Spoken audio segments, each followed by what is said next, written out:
we'll move on to the main event, before we completely lose our voices.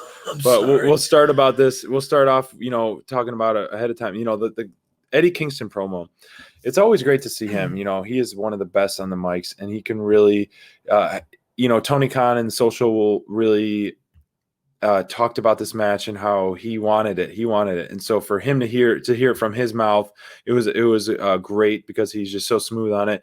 And just look at Butcher back there, man. Butcher and Blade and Bunny just behind them. I mean, they do look like hired hitmen. Yeah, and yeah. If I find them in an alley, see ya. I don't want any part of that for sure. No. And this was a match full of talent that we are extremely high on. This core, we'll say it time and time again, is an excellent core to build your main event, to build your brand, build your company around. When you have Butcher, Blade, and Kingston, Archer, Fenix, and Moxley, and then you throw in Pac, and then you throw in Penta, and then you can even throw in Kenny in this, because he is involved in this and somehow. So this main event core is better than anyone's on in this business right now. And so this match definitely delivered. It was, nonstop action as we expected. Yep.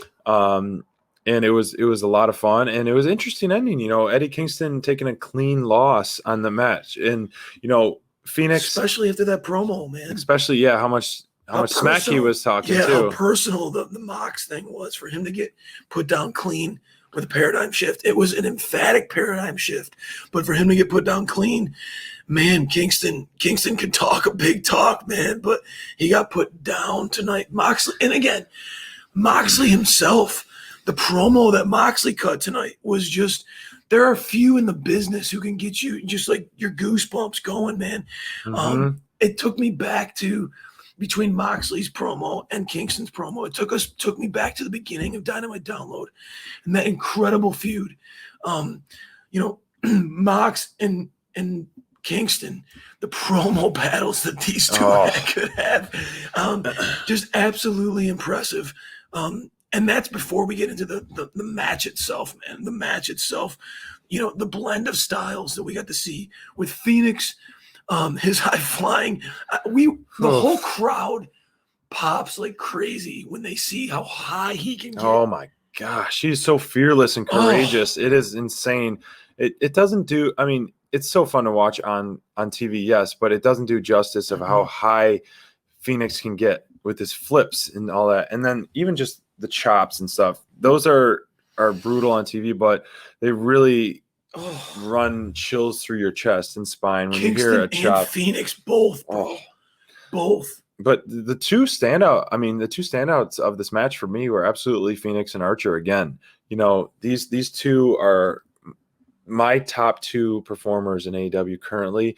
Fenix, his stuff is just jaw-dropping, and Archer is still being, continuing to be innovative and dominant and strong with this match. I love that choke slam. If you see it on our Twitter, the choke slam, and then into his he did like a front flip. Yeah, he did a front flip onto them as well, which we haven't seen before yet from Archer. So that was some great stuff on there.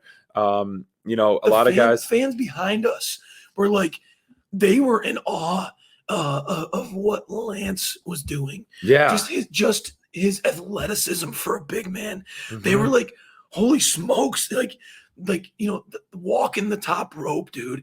Just the incredible what this man can do. Mm-hmm.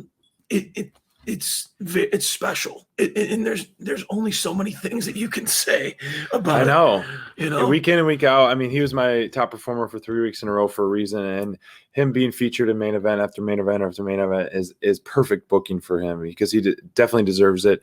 I liked how they all came out on the side as well. They kind of switched things up, and the way that it was smart booking, in my opinion, that the way they did that, where the battle left, Fenix and Archer took the Butcher and Blade to kind of battle them outside and just kind of leave. And so it was a one-on-one finish. And then, Moxley was left for the Wolves essentially. So it we saw the Good Brothers come out, Kenny Omega and Don Callis come What a out, brutal and beating. it was definitely a brutal beating. And this is Oh. this is one I predicted. I was hoping that, you know, did. Kenny Omega would come out to kind of seal the deal on the show. You know, why not? You know, and did he ever? He came out with a contract, his rematch clause, and he issued the challenge for Revolution. It was a exploding barbed wire match. Is that what they would call it? Exploding table, barbed wire rope, Oh, death match. Regardless of what it is, it's going to be absolutely brutal, bloody, and cringeworthy. Whew, one that I would not want to be on. You're going to struggle through that one, but it's going to be violent, but it's going to have Kenny and it's going to have Mox. Yeah, Kenny and Mox for sure. That those guys, they know this business. They know what they're doing. I know it's going to be violent. It's going to escalate that feud.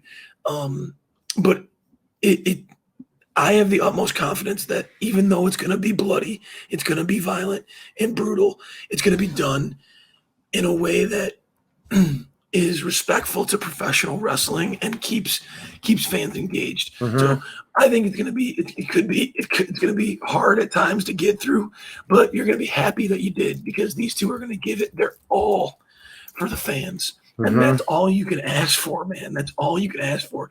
It's commonplace in AEW, but it's all you can ask for. I think that's going to be an incredible match. This main event, without question, was an elite.